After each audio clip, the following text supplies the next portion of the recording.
I am Philip Cox, and I am the founder of Cox Architecture Australia and International. Well, Cox Architecture is known globally for its major works in sports stadiums and infrastructure. It's particularly noted for its work in Singapore and Malaysia, South Africa, and of course in the capital cities of Australia.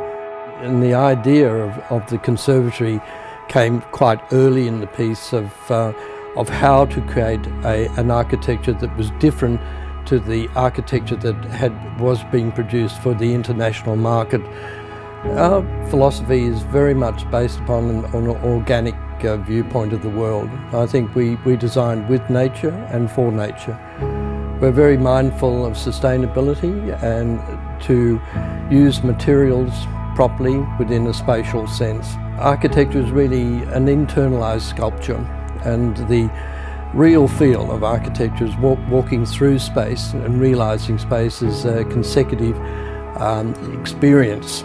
Well, the design inspiration is the site itself, and as I said, that our relationship is an architecture related back to landscape, and certainly the site, and related back to the gardens, which are immediately adjacent to the site, and perhaps one of the most important pieces of landscape within Melbourne itself.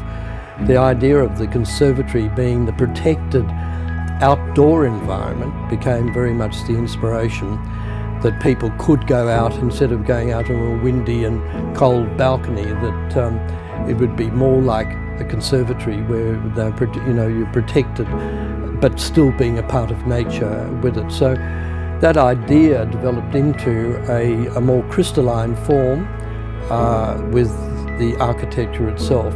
The top of the building is fragmented into a crowning, so that these wonderful geometries are expressed throughout the building and then take the form of the glass facets that are taken into the body of the building itself.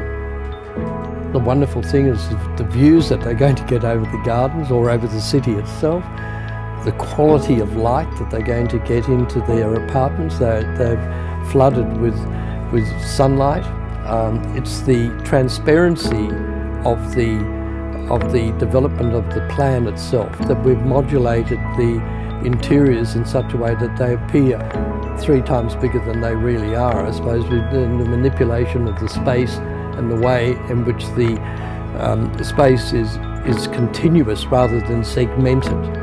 We anticipate that people viewing this building will see the building changing in its form as the day progresses and light traverses the blades and on the flat surfaces. So it's a building that takes the dynamics of light into a new dimension.